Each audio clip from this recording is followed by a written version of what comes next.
when SWAT team officers found Malik Halfacre hiding inside the attic of a house on the east side Sunday afternoon. The family of his alleged victim tells me it was 24 hours short of the moment he walked into this house and demanded money from Genetrius Moore, the mother of his child. He wanted some of Genetrius's tax money and stimulus money. She had just got her money, and he wanted half of her money. She said, no, you don't deserve any of this. I work, I take care of our child, you don't do anything. Inside the house were Genetrius's mother, Tamika Brown, her brother, Daquan Moore, her cousin, Anthony Johnson, and her daughter, Eve Moore. Daquan was trying to save his sister. He was taking up for his sister. He stood up and said, she said, you cannot have the money. You cannot have her money. That's what she said. And pushed Malik. And Malik pulled out the gun and just started killing everybody. Genetrius Moore told her family she was shot but escaped after Halfacre reportedly put their baby in the car and prepared to drive away. The baby was later recovered unharmed. The family said Genetrius feared Halfacre and knew he carried a gun. She was afraid to leave this man because she knew that he would come back and kill her. He had threatened her numerous times, put sugar in her tank, slashed her tires, shot up her car. You know what I mean? She lived in fear with this man. And in the end, with so much lost, all the survivors have is each other. It's always about family here. You can't take that for granted. Russ McQuaid, Fox 59 News. They also have love and lots of prayers from this community as well. The family says they are now trying to raise enough money to have a funeral service. This was tagged to me on Twitter. Before I go in on this story, I offer my condolences to the family who lost their loved ones in such a very tragic and very ignorant way, might I add. We know that those stimulus checks have rolled out this past week, or this past weekend, this past Friday, I should say. And you never know what the intentions of people are. That's why if you are entitled or you're going to get a $1,400 stimulus check, please do not post your money online, because you never know who is watching and who will try to come after you. Not saying that's what happened with this woman right here, because that definitely clearly wasn't the case, but she basically was dealing with, you can say, a stalker, because at this point that's what he was. Because I didn't realize that based on what her family, this woman's family member, was saying. I didn't know he did all of that prior to this. Like, he was acting like a scorned ex. Like he said, slashing her tires, putting sugar in her tank, shooting up her car. Like, this chick, I mean, this guy is off the chain. And this is him right here. This is his mugshot. This guy might qualify for DNU of the year so far, because there's still much more year to go. But he's definitely a qualifier for doing basically, you know, I don't even like using this term, but I'm going to have to use it in this case. He was being a fuckboy and acted as such over a stimulus check that wasn't even his. He was not entitled to that money. She didn't have to give him a dime. But the thing is, she said she lived in fear knowing this guy was coming after her. And everything she tried to do, she couldn't get away from him. So that shows you the type of person that he is. And when her family intervened to try to protect her and help her to get this guy away, what does he do? He kills the whole family, most of the family, including her. Now I'm going to go ahead and read this article and see what else they talk about. Her family said Genetrius Moore worked hard at a beauty supply shop to support herself and two little girls, and appreciated the most recent $1,400 stimulus check issued to help Americans recover from the COVID-19 pandemic. The father of her youngest baby, Malik Halfacre, thought he should get half, according to Moore's relatives. He wanted some of Genetrius' tax money, stimulus money, said Wendy Johnson, a cousin who heard Genetrius' account of what led up to the quadruple murder at an Indianapolis home Saturday night. Johnson said she was told the day before the shooting, Halfacre told Moore he wanted half of her money. She said, "No, you don't deserve any of this. I work. I take care of our child. You don't do anything." After he insisted, Johnson said Moore relented, offering $450, but that wasn't enough. Johnson said Halfacre vowed to get that money. At that point, he's threatening.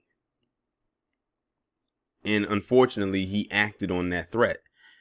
I highly doubt he got the money, but the threatening of the lives, that definitely did happen because he succeeded in that aspect, unfortunately. Johnson was told that on Saturday evening, Moore was outside of the curb looking after her car when Halfacre walked up. She said he gave her an evil look and walked off. Said Johnson, he came back.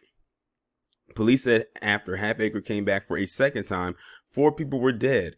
The mother of his child was wounded and the baby was missing and the ex-con was on the run. Okay, so let me retract what I just said. So she's not dead. It just says that she was wounded. But 4 of her family members are deceased because of him. The family identified the dead as Moore's 7-year-old daughter, Eve Moore, her brother, 23-year-old Daquan Moore, her mother, 44-year-old Tamika Brown, and her cousin, 35-year-old Anthony Johnson. Malik came back in the house asking where's the money, said Johnson, repeating the account Genetius told her. They're like, what money? What are you talking about? He said, where's the money? And he said it again. Johnson said she was told that's when Halfacre started going through Moore's purse. Daquan was trying to save his sister. He was taking up for her. He stood up and said, you can't have the money. You cannot have the money. Moore then pushed Malik, and Malik pulled out a gun and just started killing everybody. He shot Daquan first. Then he shot Anthony. He turned around and he shot my Aunt Tamika.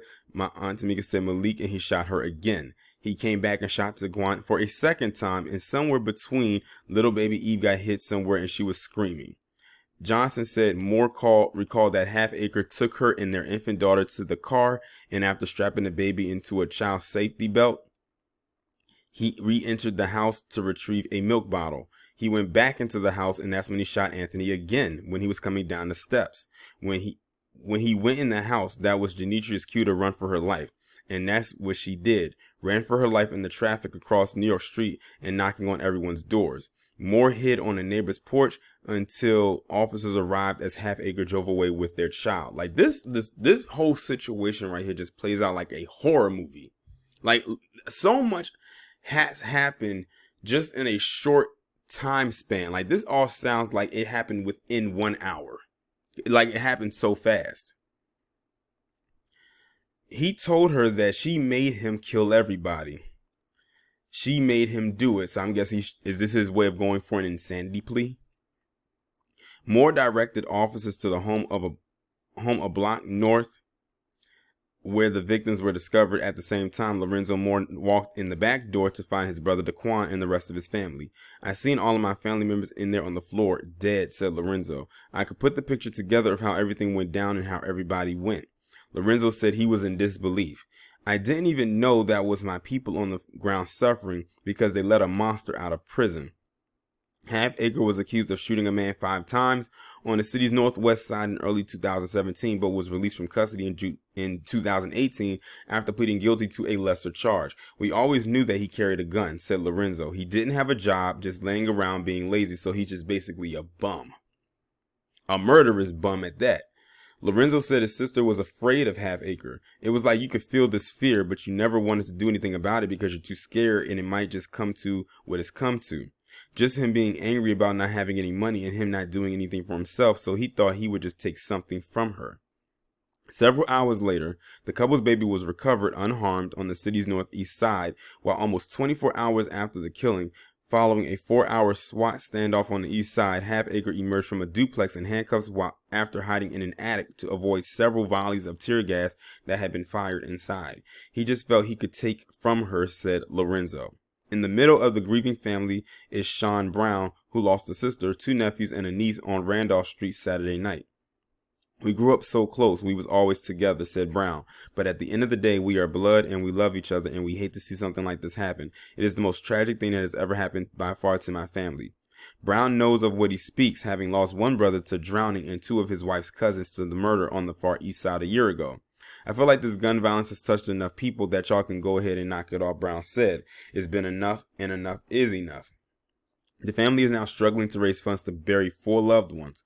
Brown said Eve used to call herself Uncle Sean. Anthony Johnson leaves behind his wife, Renee, and 3-year-old son, Anthony III. Daquan was the family cut-ups, making everyone laugh, and Tamika relished her role as a mother.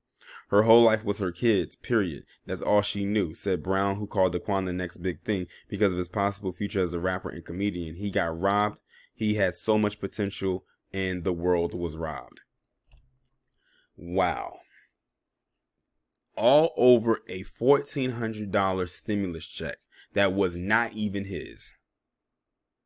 So, like I said, he's a career bum, and now a criminal and a murderer, all over some money that he was not entitled to.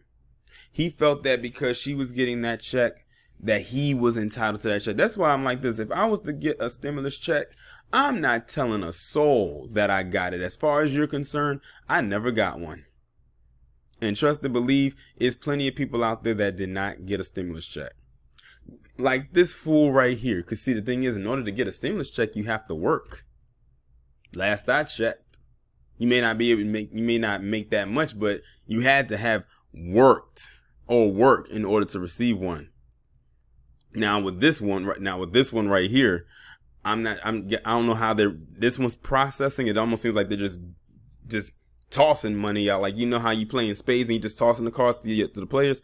That's kind of what this is reminding me of right now. But this is sad all the way around. And what's scary about it is there's probably more stories out there that are like this. When greed becomes and consumes you, you'll do just about anything for it. And I do mean anything. And guess what? He went through all of that. Threatening, coming over and, killing the family, taking the child and, almost killing the mother of the child, and doing all of that, and still did not get a dime of that money. He did all of that and still came up short. He came in there a bum, and he's going to go to jail as one too. And he's most likely going to get hit with a life sentence, which would be more than deserved, for sure. That's a life sentence right there. That's multiple first-degree murders right there, because he intended to. He practically staked outside of the house. Like they said, he came over there one time demanding money. He went over there to try to rob her. So that's right there. That's attempted robbery right there. Left and came back. So that's stalking. I don't know how many charges this guy has. This guy is going to have a huge rap sheet by the time this gets up in court. They're going to have a field day with this one. And he's definitely going to be going to jail for the rest of his life. He better hope that I don't know what state that is. Indiana. I don't know what Indiana's position is on capital punishment. But if they have one, he qualifies. For sure, especially since he has a history of this. This is why I don't know why they let a certain element out of jail. You heard in the article that it said back in 2017 he had shot some person multiple times. They didn't specify that he died, and then he was let out the following year. And now look at what he's done. He just took away 4 lives, and one of them was a child. A little girl. All because he could not get half of some money that he did not work for or earn. Because he's a bum. Y'all let me know what y'all think about this down in the comments. Like, share, subscribe. If you haven't done so already, make sure that you text the number that is pinned down in the comments below, so you can receive notifications every time I upload a new video. And one more thing before I end this, and this goes for both men and women, because women can be bums too. If you know that you were the one that's making most of the money in a relationship, or not even saying make most of the money, because that would imply that the other person is working and making money too. Don't get with someone who is like this person. Don't get with someone who is literally a leech Because that's what this can lead to. Because that's basically what he is. He is a leech. Like, you heard what his family said. They said he's a bum. He would just lay around all day. He wouldn't do nothing. He didn't work. He did nothing to earn any type of money. He was just there. So he's always been a problem with the family. He probably knew that the family didn't like him, and that was all more incentive for him to take them out. It's not like they had a good relationship and it just kind of like spilled over one day. They just always not have liked this guy, and they always knew he was bad for this woman. But with that being said, I'm going to go ahead and end the video on that note.